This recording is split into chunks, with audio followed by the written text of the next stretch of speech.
Chosen one, something may be shifting, and you feel it.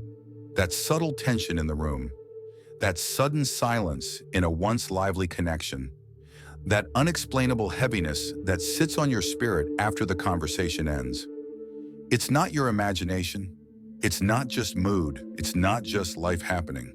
It's a divine interruption. When relationships become confusing, burdensome, or emotionally draining, it's often a spiritual signal, a whisper from heaven that something or someone is no longer aligned with the path God has for you. And I want to speak to that today, not to bring fear, but to bring freedom. You see, chosen one, God doesn't remove people to punish you. He removes to protect you, to position you, to preserve your peace for the next chapter He's preparing. It's easy to cling to comfort, easy to hold on to what's familiar. But sometimes obedience looks like letting go, even when your heart still cares. The word tells us in Ecclesiastes 3:1, "To everything there is a season and a time to every purpose under the heaven." That includes relationships. Some were sent for a season, not a lifetime.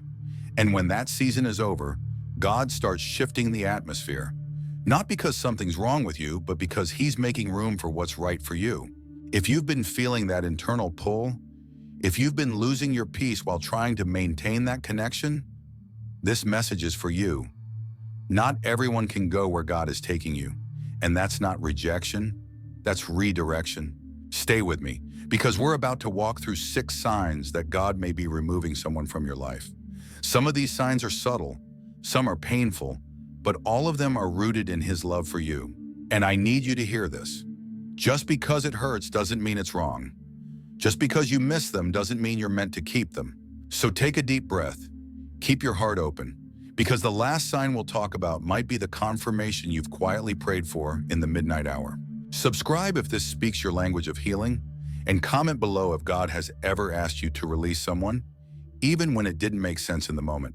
This isn't the end of something, it's the beginning of alignment. Let's begin. When peace and purpose begin to crumble, chosen one, there comes a moment when God doesn't whisper, He shakes. And if you felt unsettled lately, if something about that connection feels heavy instead of holy, it may not be your imagination. It may be your invitation to let go. Let's begin with the first sign. Peace no longer lives. There you used to laugh freely with this person. You used to feel safe, seen, and supported. But now every conversation feels like walking through fog. You leave their presence feeling more confused than calm, more drained than filled. And while you've tried to pray it away, fix it, explain it, something deeper keeps tugging. That's not just distance, that's divine disruption. Philippians 4:7 reminds us that the peace of God, which transcends all understanding, will guard your hearts and your minds in Christ Jesus. So when peace exits a relationship and stays gone, that's your first signal. God's peace doesn't randomly disappear. When it's missing, chosen one, take notice. You don't need permission to protect your peace. You need clarity to discern when the season has shifted. Now let's go deeper. Your journey feels off track. You were once consistent in prayer, passionate about your calling, clear in your values, but lately, since this person became a more central part of your life, you've been scattered. Your devotion has dulled. Your time with God feels rushed or forgotten altogether. That clarity you had, it's been replaced by confusion. And slowly, subtly, you've started to move off course. Hebrews 12:1 says, "Let us throw off everything that hinders and the sin that so easily entangles. And let us run with perseverance the race marked out for us." Some connections are not sinful, but they're weighty. They entangle your thoughts, hinder your momentum, pull you from purpose. Not because they're evil, but because they're not assigned to your next chapter. And here's the truth, chosen one. If they are costing you peace and clarity, they are costing you too much. You were not created to shrink for someone else's comfort. You were not anointed to detour around your destiny just to preserve someone else's dysfunction. Let this be the moment you pause, reflect. Ask, is this connection feeding my soul or draining my spirit? Is this person drawing me closer to God or slowly distracting me from Him? It's okay to outgrow people. It's okay to release what no longer aligns. Because God does not disturb your life to confuse you. He disturbs it to reroute you. Comment below, I release what no longer carries peace. And if this is speaking to your soul, subscribe. Not for noise, but for nourishment. We're only in the first scroll. Stay with me, because God may be giving you the clarity you've been waiting for. When truth can no longer be ignored. Chosen one. There comes a time when the Spirit stops whispering and starts revealing. When the veil lifts. When you can no longer explain away what your soul has been quietly noticing for far too long. This is that moment. The moment of discernment.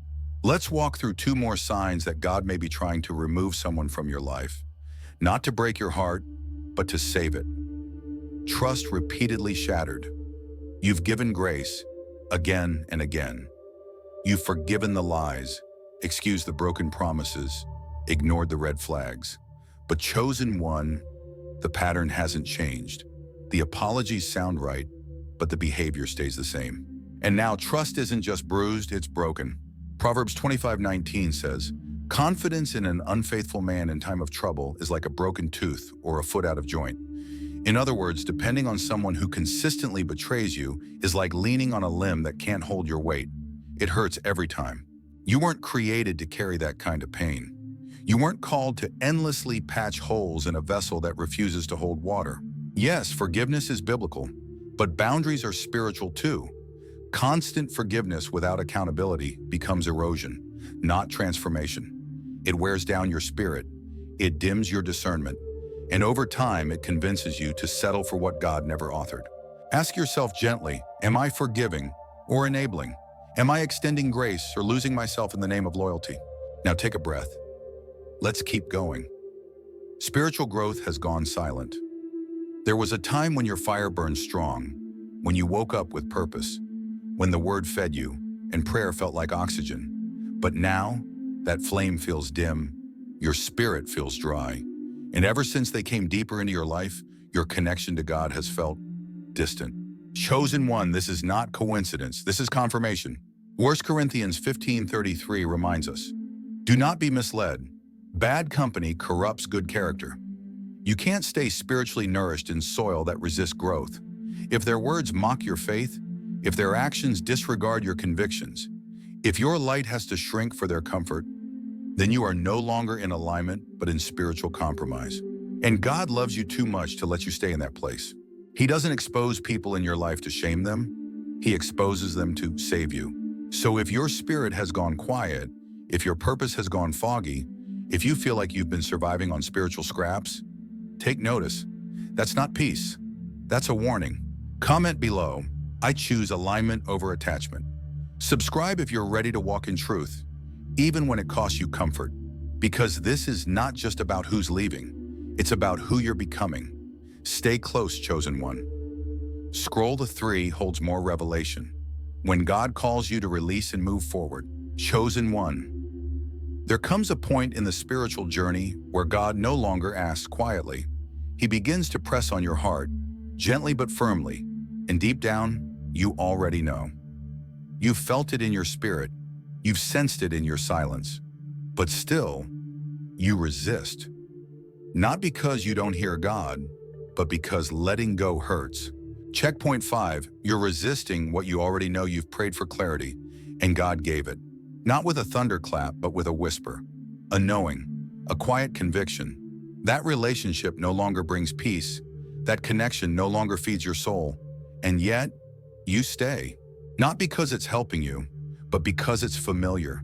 Because guilt pulls at your heart. Because fear clouds your next step. Because comfort keeps you close to what God already asked you to release. But chosen one, that feeling deep in your spirit, that's not just emotion, that's instruction. Isaiah 43:18-19 says, forget the former things, do not dwell on the past. See, I am doing a new thing. Now it springs up. Do you not perceive it? God is not calling you to look back. He's calling you to step forward. But he cannot pour new wine into old wineskins, and he cannot bless what you won't surrender. So let me ask gently, what are you still holding on to that God already asked you to let go of? The relationship becomes a burden, not a blessing. You once felt uplifted, inspired, covered in that connection. But now, Every encounter leaves you exhausted. You're giving and giving, and they're just taking. You're stretching, shrinking, second-guessing yourself to keep the peace. But that's not peace, that's performance. And God did not create you to perform for love. Matthew 11:28 says, "Come to me, all who are weary and burdened, and I will give you rest." So if you're not resting, if your spirit is constantly carrying emotional weight, God may be saying, it's time. You were never meant to beg for what you're called to embody. Never meant to be drained by what should have been a divine deposit. If the relationship is blocking your growth, if your faith is dimming in their presence, if peace has gone missing from your soul, then this is not rejection, it's redirection. And chosen one, God never removes without restoring something greater. Comment below, I trust God enough to let go. And if this message is confirming what you've quietly carried, subscribe. You're not alone on this journey, because this is more than a goodbye. It's the birthing of something new, a season of rest, a return to peace, a restoration of your purpose, and you're ready. Even if it doesn't feel like it yet, your spirit knows. Let go, so you can go forward. Letting go isn't failure, it's obedience. Chosen one, let's speak heart to heart now. The kind of truth that doesn't rush, the kind of truth that settles in deep. You've walked through the signs, you've felt the nudges, you've wrestled with the whispers that keep showing up in your spirit. And maybe, just maybe, you've been holding on to someone God already asked you to release, not because you're weak, but because you loved deeply, because you hoped, because you saw their potential, because you wanted to believe the timing could shift or the connection could heal. But obedience, real obedience, isn't about outcomes, it's about alignment. What God asks you to release, He always replaces with something that carries divine design. Something that aligns with your spirit, your calling, your next chapter. It may not come in the same form, it may not look like what you had in mind, but it will fit your soul. And yes, obedience can feel like loss. The silence after goodbye, the ache of absence, the void where laughter once lived. But that space, it isn't punishment, it's preparation. Preparation for peace, preparation for growth, preparation for people who are called to your future, not tethered to your past. You see, God will never ask you to give up something without already making room for something greater. That's His nature. That's His promise. John 15:2 reminds us that He cuts off every branch in me that bears no fruit, so that it will be even more fruitful. The pruning is never personal, it's purposeful. Letting go is not weakness, it's worship. Letting go is not rejection, it's redirection.